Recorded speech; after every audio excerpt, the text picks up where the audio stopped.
Hi, my friend. Okay, just to go through this, I've just changed the names so that I can put it up without anybody knowing who's who. You say that the 7-year-old is, let's call her Amy. Um, she's not too bad at the moment, but has a puzzling trait. Um, a lot of the time, when I'm working with parents, I try not to let them say things like that. She's not too bad at the moment, because it's much easier to change. Uh, it's much easier to change behaviours that are mild. So if you relax when they're mild and you only get interested when they're more serious, you're losing an opportunity. You can really do a lot more with the mild stuff, because you can the response can be more mild in its place. You say she's very articulate for her age. Often bright children are, in a way, more difficult because they're kind of cuter. What they're doing is very basic because they're only children, but they're cuter. By the way, there's nothing in here for your daughter to worry about in terms of it being a serious condition or anything like that. These things that she's doing here are all very easily explainable. What children do is usually very, very simple. They're not complex. That's the problem that often people have when they're trying to change behavior, is they think their behavior is complex when in fact it's not. You say she's very articulate for age, but her remarks are often inappropriate, sometimes to the point of rudeness. And this kind of goes back to my first point, to the point of. In other words, it's not rude, it's kind of nearly rude. Again, nearly rude is what you need to be working with, because if you don't sort out nearly rude, you're going to have rude. My reading what you say here, it's not nearly rude, it's actually very rude. And parents often, minimize. Don't minimize. Don't make it too much, but don't minimize. If it's rude, it's rude. When Karen points out or tells her off, she gets really upset, crying and saying that she really wants to be a good girl but doesn't know how. Again, parents often take the uh, the things that children say as if they're gospel. Because the child says it, it must be how they're feeling. Children are more devious than that. They're simple, but they're devious. What is her main objective? Her main objective is not to be in trouble. So if she can find a way of stating what she does in a way in which she has no culpability, she's got out. The problem's gone. She's not in trouble anymore. What parents think is, because they say it, it must be how they're feeling. It's not. Children look for things that work. And doesn't mean she's a dubious child this is what children do. This is why parents, especially parents who take too clearly what their children say as being the truth, they get into trouble because, as I say, children will find an excuse. An excuse is not the truth. It's just a way of getting out. And it's not devious. It's not, this is just what children do. It's just, they do what works. So to point Ruth, when she points it out, she starts crying and saying that she really wants to be a good girl. Again, she starts crying and says she really wants to be a good girl. Now, crying and saying she really wants to be a good girl is a good ploy. She is, again, not a naughty girl, but it's a ploy. So you need to say, you need to say to her, Amy, don't cry, just don't do it. And when a child says, but I don't know how, again, she's not mentally ill. If somebody can't control their responses, they're mentally ill. And this is how, I'm working with a client at the moment who came to me absolutely believing her child, 10-year-old boy, had something wrong with his brain. She'd taken him everywhere, American lady, taking him everywhere. Nothing wrong with him at all. Some of the key issues that are going to come in here were involved with him. But you see, it's pernicious. Although it seems like you're trusting your child is the best thing to do, it actually, in reality, can be harmful to them, because if you miss that when they state they can't control something and you accept that, now you've given them a massive get out of jail card, which they will continue to use. You know, you can't, when a child says, I can't, say, please, no, come on, Amy, please don't say that, because, no, you can stop it. And you see, if you say that the very first time a child says it, then they won't think of it saying it again, because they know it's true. If you say it after a while, then it may take a little bit more time, but be gentle, because it's you who have allowed that truth to be accepted. It's not your daughter's fault. It's not the girl's fault that the parents have accepted that. So she says, I don't know how to control it. Again, a lot of this comes down to what you do about it, and I'll maybe be able to go a little bit into that going forward. But if a child does something wrong and you're looking at her, how, you know, why is she this spiteful child? Why is she this rude child? You're missing the point. Children aren't any of those things. They are what they get away with. They're just getting away with things. They're not rude, or they're not spiteful, or all these. Children will do anything that they can get away with, because they don't know what the norms are. It's up to the parents to try and help them with that. So it's much better to have a technical reply to something that's a little bit rude, like taking a tiny amount of money away if she gets pocket money, or taking a little treat away. Much better to have a little, say, look, come on, Amy, don't, you know, if you're rude like that, you know, next time I'll have to take a couple of your pennies from your pocket money, or this, you know, you won't be able to have your crisps in the evening. You know, I don't want to do that. In other words, turn it into something technical rather than you're a terrible child, because children, when they behave badly, aren't terrible. They're just doing what they have found they can get away with, and they're not worried about the outcome, because they've managed to control it by saying things like, I can't help, you know, I can't help it. It just, you know, something that comes over me, kind of thing. Always not true. I've been doing this for 30 years. There are going to be children where it's true, where they can't help it. I've never come across one yet. I haven't. Excuse those noises. My printer's deciding to make noises. Don't quite know why. Okay.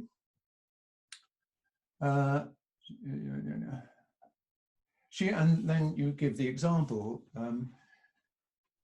I've changed the names. Karen picked her up from school last week and was walking back with her to the car.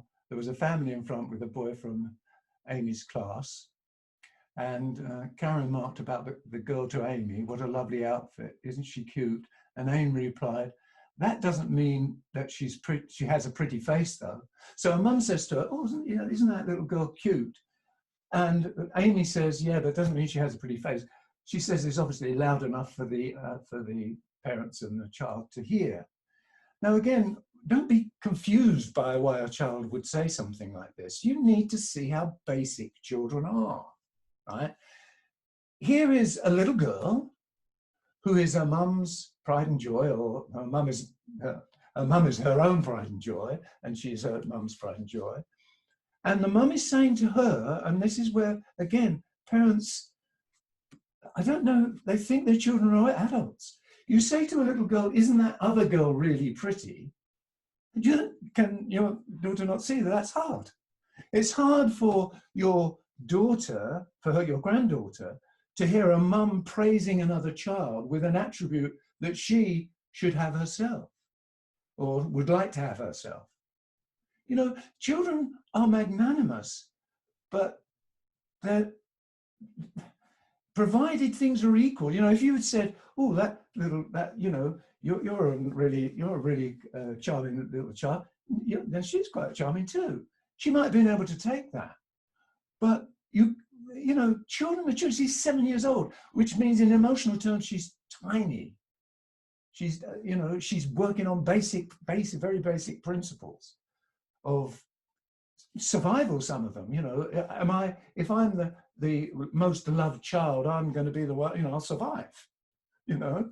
If this other child is cute, and then, you know, it can be seen by children as a threat. It's a basic thing. They're very basic in terms of their emotion. So to tell a child how lovely another child is it's tempting fate to do that. You need to understand how basic children are. And if you did, you wouldn't say something like that to a child. You're not going to get her to see how a rival, which you've immediately, by saying that, you've made the other child a rival, how nice a rival is. You know, just basic knowledge of what children are like will make you understand why she's then rude. Okay, what a lovely outfit, isn't she cute? You sometimes can get a 7-year-old to, I don't know how old this child was, does it say, do you say?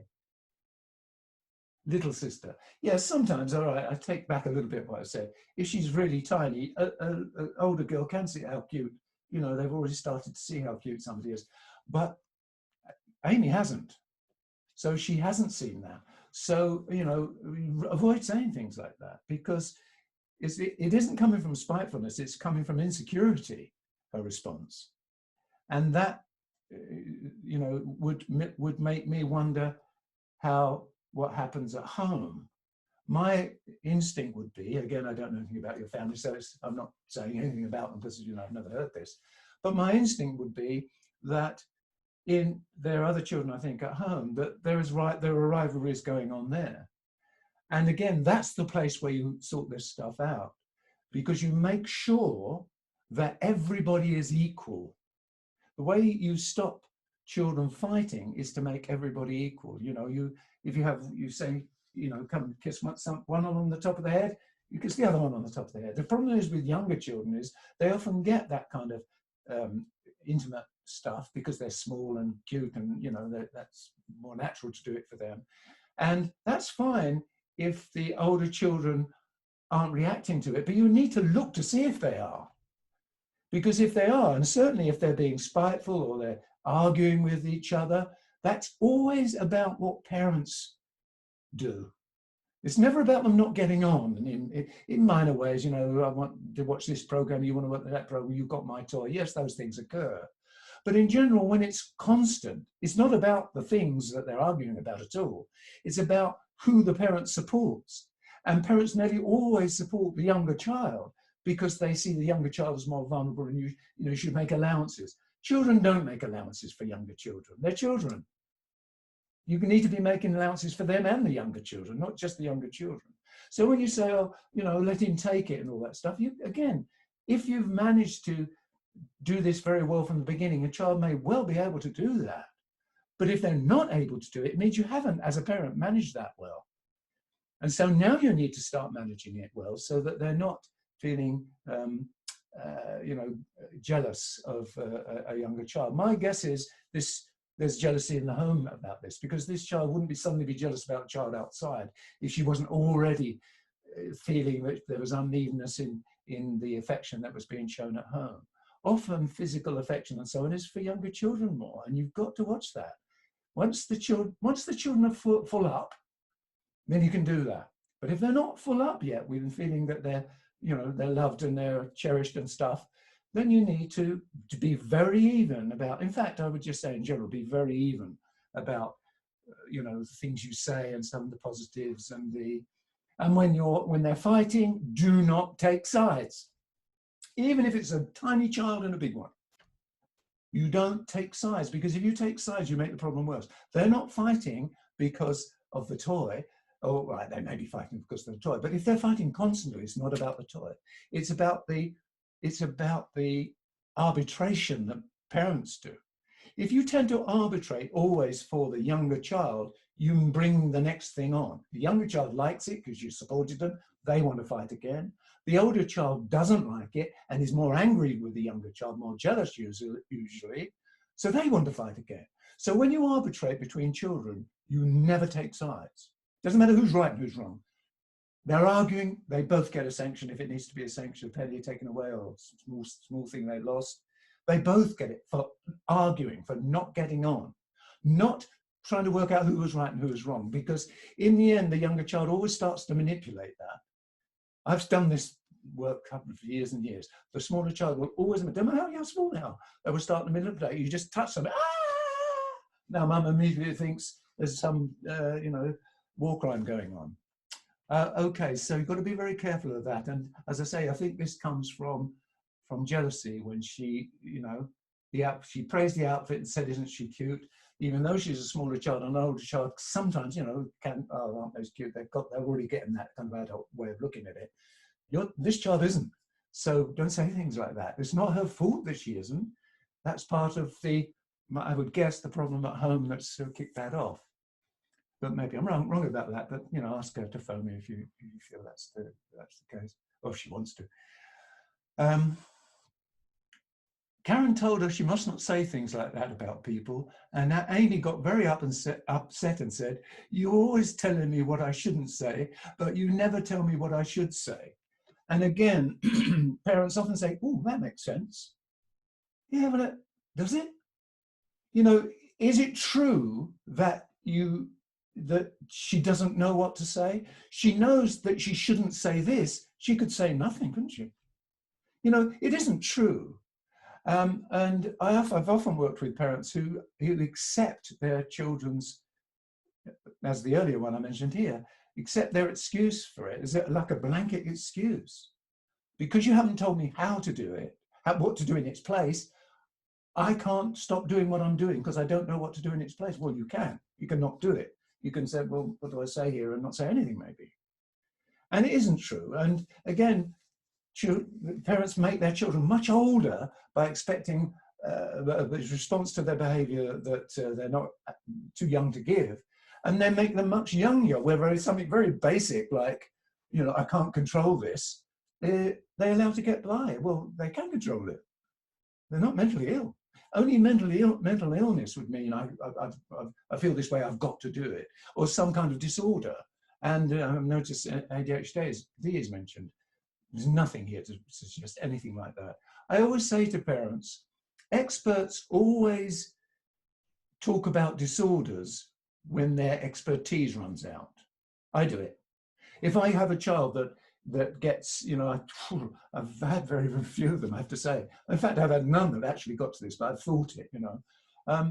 Where I get to the stage, well, you know, well, I'm doing this, I'm doing that, I'm doing all that, I know they're the right things, but it's not working with this child. There must be something, you know, that thought's come into my head. But it only comes into your head when what you're doing isn't working, or you don't know what to advise. Disorders are very handy that way for experts. And you've got to be careful because there's nothing here to suggest ADHD at this stage. I'm not saying she doesn't have it, it's possible.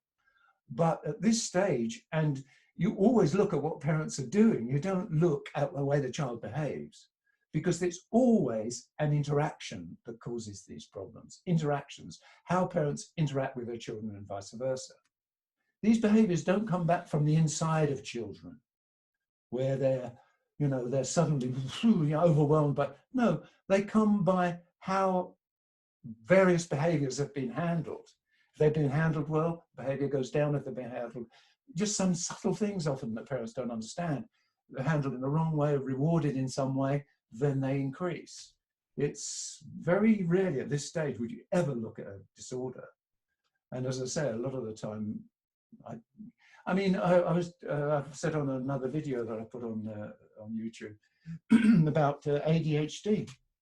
Sorry, opposition defiant disorder. Opposition defiant disorder. Two words that mean it can't be a disorder. It can't be a disorder because a disorder is something that a child has. But opposition requires somebody to be opposed to. Defiant means an authority figure that you're opposed to. So here you have an interaction between an authority figure and a child, right?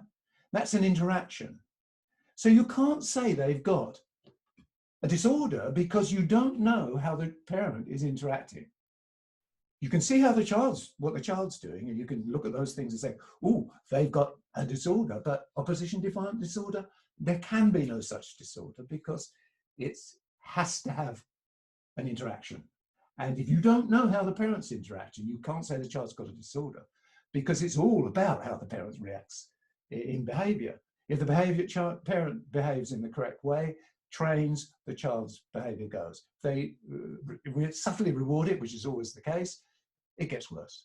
It's always the case when it gets worse. It's always subtly rewarded. So, okay.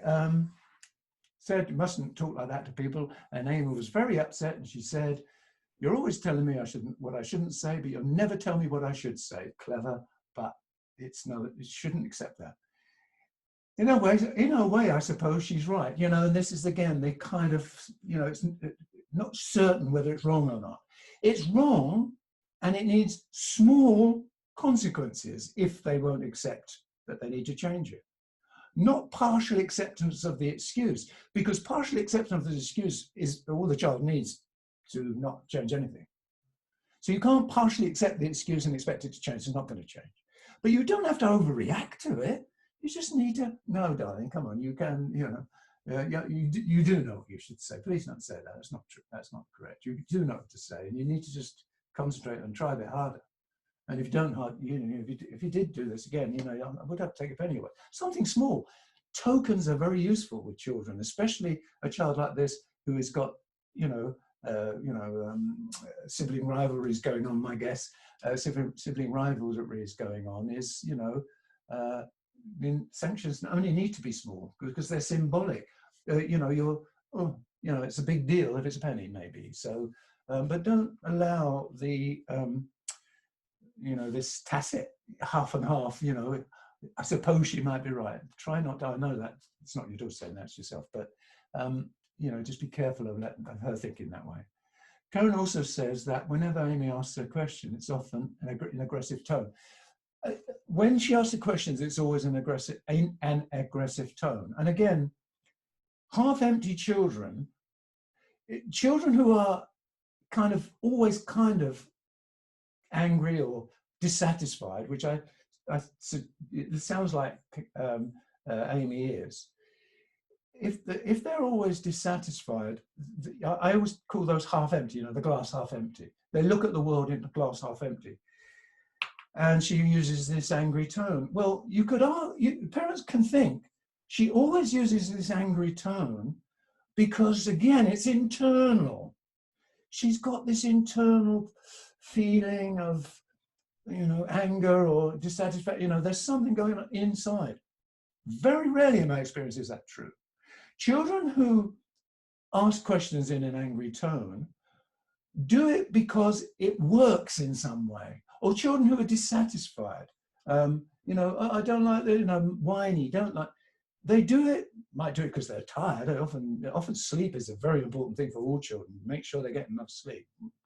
I won't go on about that because that's a Zoom thing in itself. But when they behave in that way, it's always because it works in some way. And if a child says to you, "Couldn't I have," and she says it in an angry tone, and you answer without saying, "Could you stop? That sounds a bit rude. Amy, can you just say, Mummy, could I do so?" It's only the way she talks to her mother, because her mother allows her to talk to her in that way. Whatever it is she's asking for, often children find anger or dissatisfaction actually helps to get what they want. It should be always the other way around. If a child says, "Can I have I want so-and-so." It shouldn't be, "Oh, yes," because you're frightened of having a temper tantrum. It should be, "No, Amy, I can't do it. You need to say, Mummy, can I have it, please? Mummy, can I have it, please?" Say it properly, please. And you do that every time. It might be a little bit difficult at first, because you're not used to it. But very quickly they start realizing, if I say it the way Mum wants it, I'll get what I want. If I say it the way I've been saying it, I won't. And children go for what works. And you find that when they stop behaving in that way, because they don't know the effect it has on themselves, they start being more cheerful children. In other words, they're not half empty. They're half empty by some fluke of it appearing to work in certain ways, and they've gotten better by habit. They've got into the habit of doing it. And if you get them out of that habit, also comes a lightness with it. They become cheerfuler children. So it's not that they actually are angry or, seeing the world in this negative way. It's a habit, and it's a habit that, acting a particular way You imagine an actor always doing dour parts, always. Oh, can't, they'd have to really struggle to make sure they throw it off and be cheerful in the rest of their lives. And here are children always seeing this as a way of getting what they want. You need to, I need to help them not to do it that way. So when she says, Karen says also, whenever Amy asks the questions, it's often in an aggressive tone. Well, it will go very, very quickly if she asks the question. Well, don't answer the question. Always answer the tone first. Amy, can you say, Mummy, why do you, I need to speak like that. The world's not coming to an end. Can you say, Mummy, why so-and-so? And if you can say it like that, I'll answer it. If you don't, I'm not. No, Amy, I can't answer that. You need to answer. You need to ask it just an ordinary question. Very quickly, that will work. And you need to do it because that way of talking has ramifications later on in terms of how they behave, in terms of how they interact. It can turn into a physical kind of aggression as well. Small stuff, handle the small stuff. Small stuff with children is not unimportant. It's what stops the big stuff coming. So you sort it out. The GP suggested she had test for ADHD. I just wondered if Will had come across this sort of behavior and had any thoughts about why she might be like this. Well, I've given you an idea of why she might be like this, and it's all about interaction. There's nothing here to suggest it's anything other than this behavior, instead of being seen as small but needing small correction, it's been seen as big and needing thought and worry and so on, instead of just basic parenting correction, which often happens with parents, especially brighter parents. Brighter parents with bright children are often my clients because they read far too much into things instead of it just being a basic little girl with little girl concept. Is my brother loved more than I am? Basic little girl thought. And these are key to children. They haven't got big, they're not complex in emotional sense. They are very, very simple. And if you can easily make them more complex, they're going to be more complex. But in this area, in terms of emotion and rudeness and stuff, it's basic stuff. And you just make sure you train them basically, and it will go. ADHD. Yes, and again, be aware of this. Karen says, it's as if her brain doesn't know what's appropriate and what's not. That's the blanket excuse for a very ordinary little girl who now you're turning into somebody with a massive disorder, or the possibility of having a massive disorder with absolutely no evidence, because this is how children act if you don't correct the small stuff, right? So, it's very simple to change, but you've got to take away your big ideas and look at the tiny stuff. It's the tiny stuff that will change this. She's lovely most of the time, but gets upset very easily. Again, that's the half empty. She gets upset very easily because mum immediately sees that as important. You see, what children do easily is what easily gets them what they want.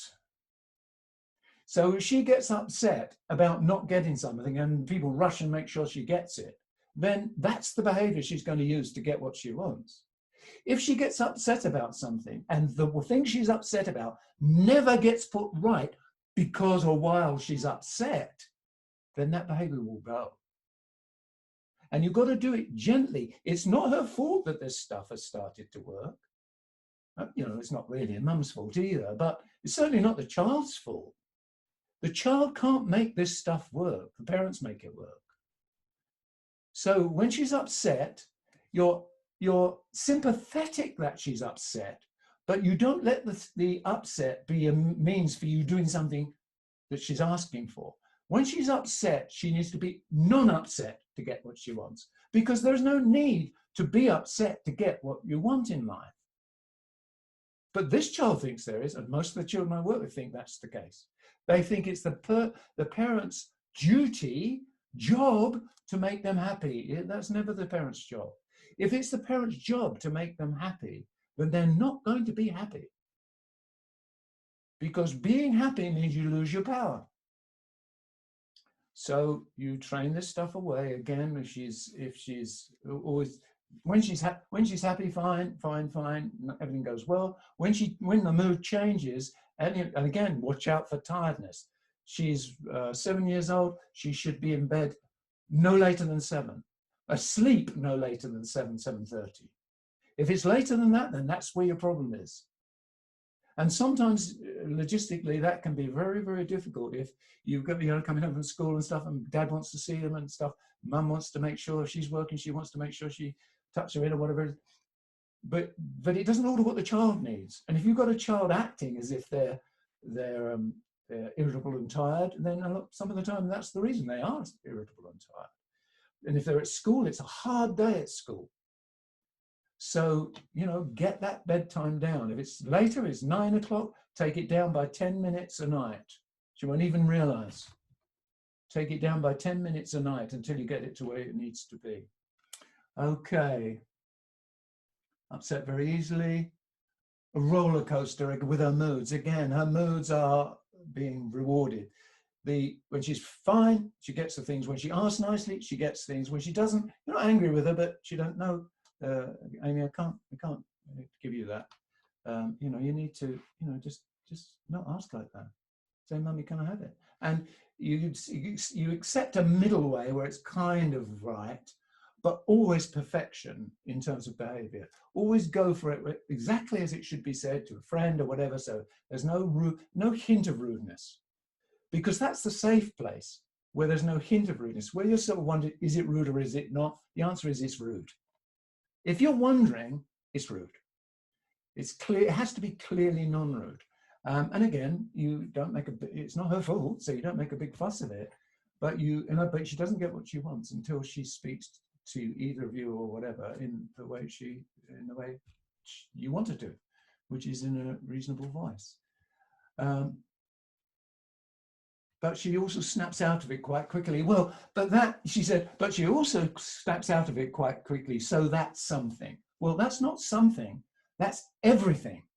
The fact that she snaps out of it quickly means she's not in it, right? If somebody can be in a mood and then be out of it straight away, they're not really in that mood. It's more acting than anything else going on. It might be, again, associated with tiredness. But that's a massively important reason for knowing that she hasn't got ADHD or some sort of condition. Because conditions don't turn on and off. They're there all the time. So snapping out of it, I mean, I can think of disorders that can happen to, I shouldn't say there aren't any, stepping in and out of the more serious things later on in life and so on. But no, this again is an indication. This is how children who just need tinkering around with the small behavior, but carefully and steadfastly, so that it stays at that low level and is corrected at that low level. This is what they do. They snap in and out because I was only doing it to get what I wanted. I've got what I wanted now. Everything's fine. And they mustn't get what they want unless it's perfectly asked for, and they're being polite. Don't wait, and this is for my last point on this, don't wait for you to be outside and your child being rude to somebody outside the home before you start to take it seriously. The place to correct this is in the home. It doesn't suddenly start outside. It's going on in the home, and that's where you need to correct it, because it's not fair on your daughter to suddenly take things seriously because somebody else is hearing it. The place to correct table manners, go out to a restaurant and suddenly your child's terrible. No, you do the table manners that you want in the home, and then when you go out, they'll have to deviate from what they used to embarrass you. This stuff goes on in the home. Politeness is to you, your partner, to her, to her partner, and equilibrium between the two of them, so that they're treated absolutely equally and you don't arbitrate. You'd be amazed how quickly it solves the problem if you don't arbitrate. It's one of the quickest things that I've suggested to parents. That's assuming that I'm right and they do have a problem with the two of them arguing or the spitefulness or whatever. Okay, so I hope that helps, and I'll send you a link to it just so that you can see it in case there's anything you wouldn't want me to put on YouTube. But I hope this helps. All the best. Bye.